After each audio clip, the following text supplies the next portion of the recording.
Hey guys, my name is Will, owner of Rocky Mountain Computing, and today we're taking a look at the RAIJINTEK Silenos. I believe that's how it's pronounced. Very cool case. At least I like the way it looked when I saw it, like the price, and has a lot of cool features. So we're going to take a look at that today. You can pick it up on Newegg for $59.99 for the variant that I got. And yeah, let's take a look.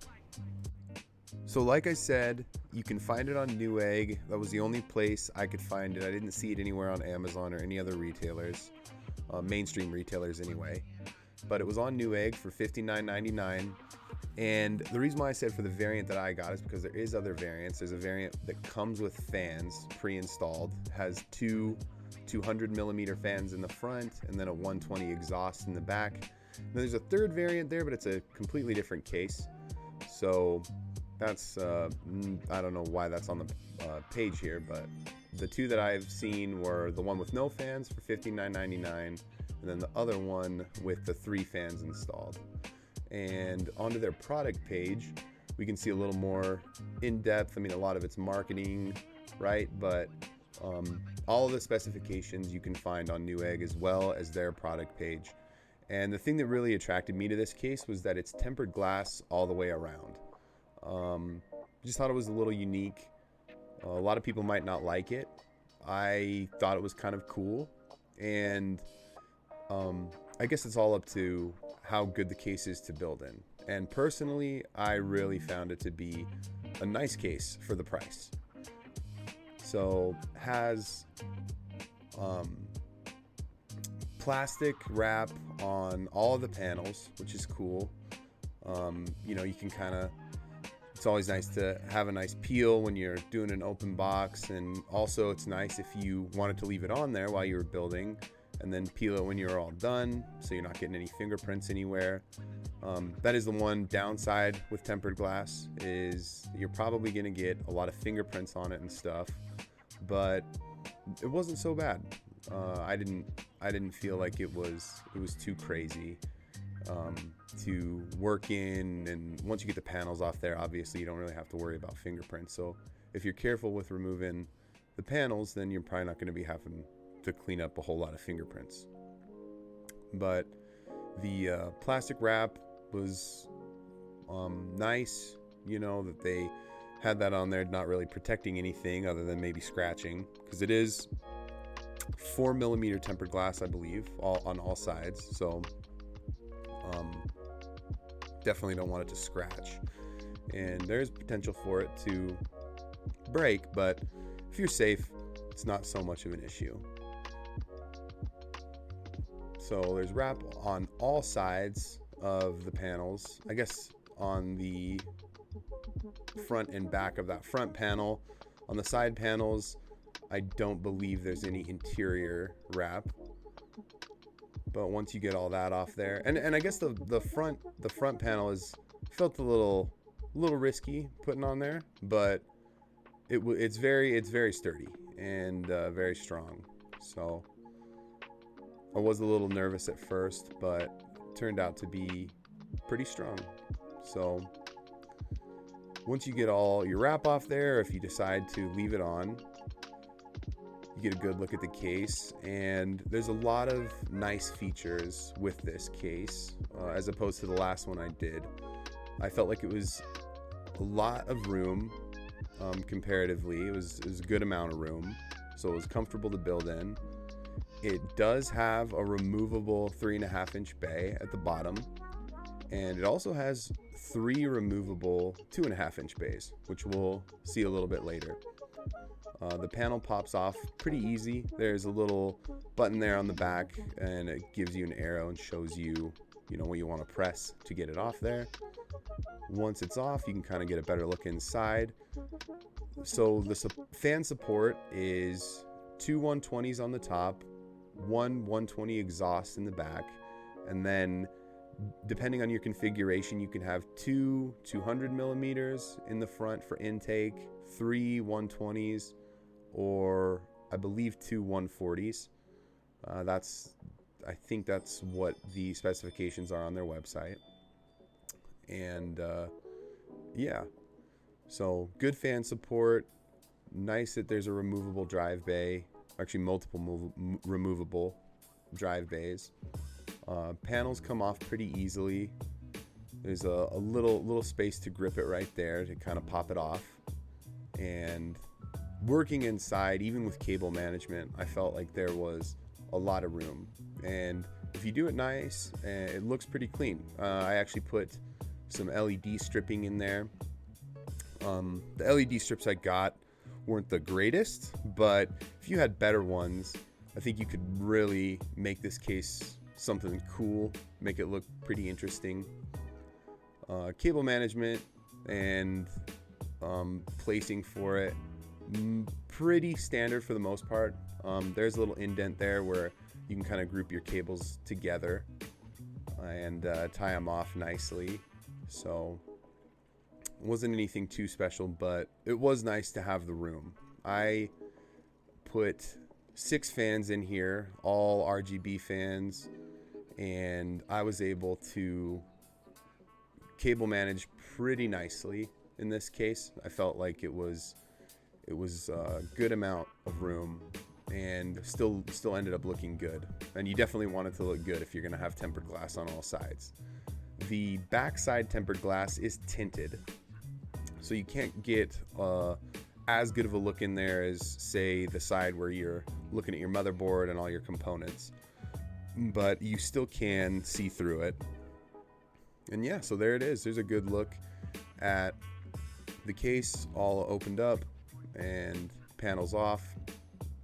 Dust filter on the top, pretty standard, but it's always nice. You know, some cases might not have it, and especially when you're looking at a case for $60, I felt the rigidity of the metal was good, the support for the amount of drives, and then also this, I find this always a huge plus when you have a removable 3.5-inch bay down below.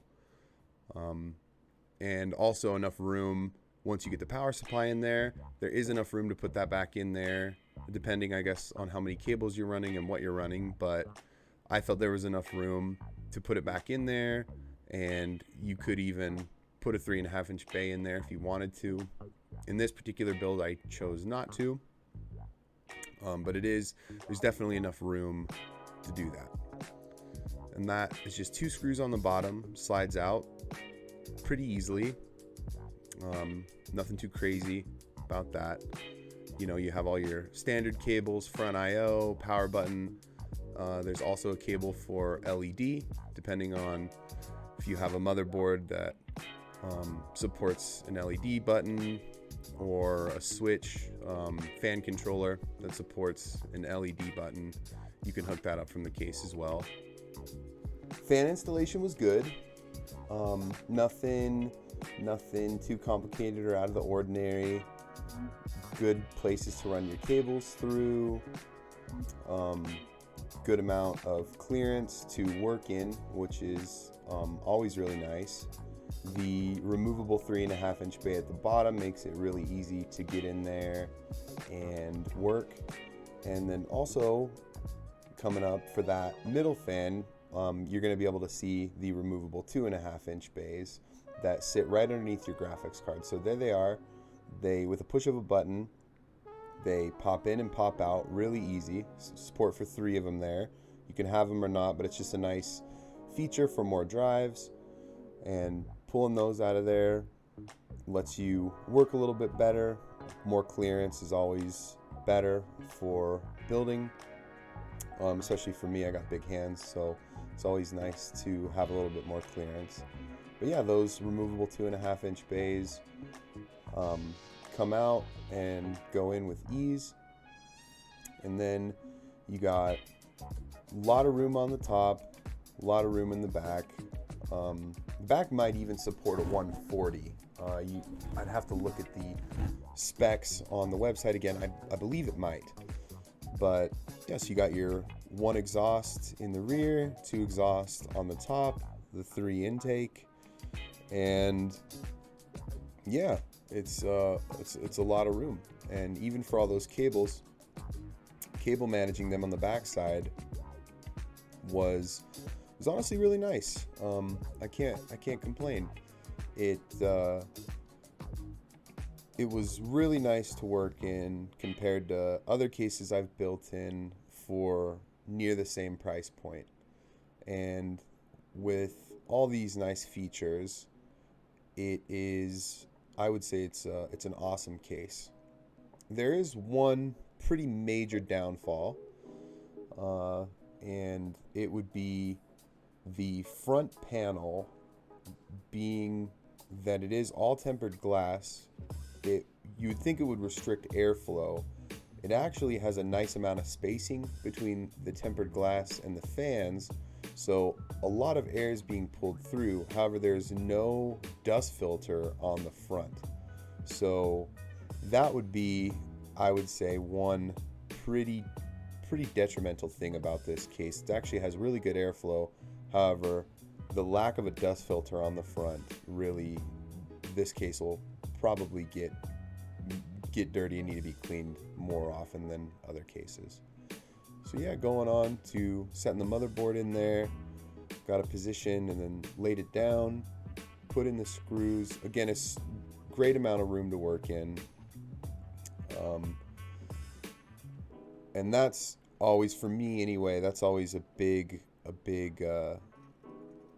selling point or benefit to whenever I'm doing a build.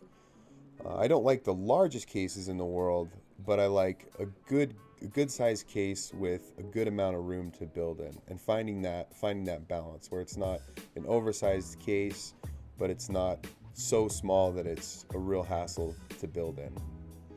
So yeah, running the cables, doing the cable management. Again, good clearance for everything. The way that tempered glass side panel sits on there, there's enough room to have it all come together. None of the cables are obstructing anything.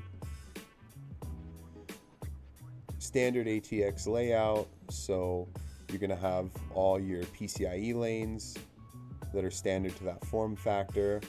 I went ahead and put in a Wi-Fi card and then the graphics card there.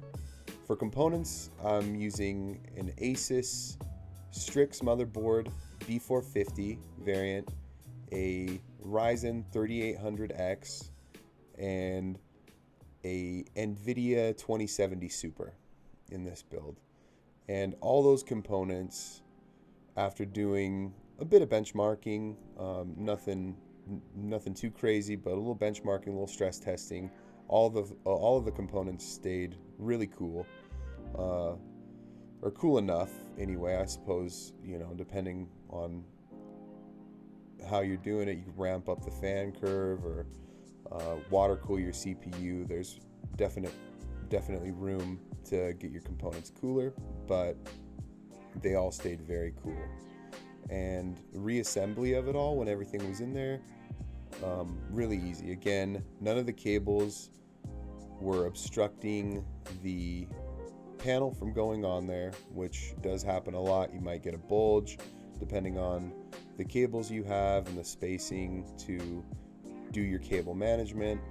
Everything lined up really smoothly, and you can't have a bulge on tempered glass, so you definitely want that room so it's not forcing anything out. And it didn't. It went together really good and looked good when it was all back together. I would say this case, for the price, is definitely one of the better ones that I've built in. Again, that lack of a mesh over those front fans or any kind of dust filter there, it is probably going to be needed to be cleaned more frequently than a case that does have a mesh covering. But it was a great case to build in. So thank you guys very much, as always, for watching. If you enjoyed this video, like, share, subscribe to the channel for more. Leave me comments down below if there is a case that you're curious about or you would like to see a build in. I'm more than happy to look at all sorts of different cases: ITX, ATX, MATX. I love building computers, and I love to find the best cases at an affordable price and show you what it's like to build them. So thanks again, guys. Like, share, and subscribe, and I hope you all have a wonderful day.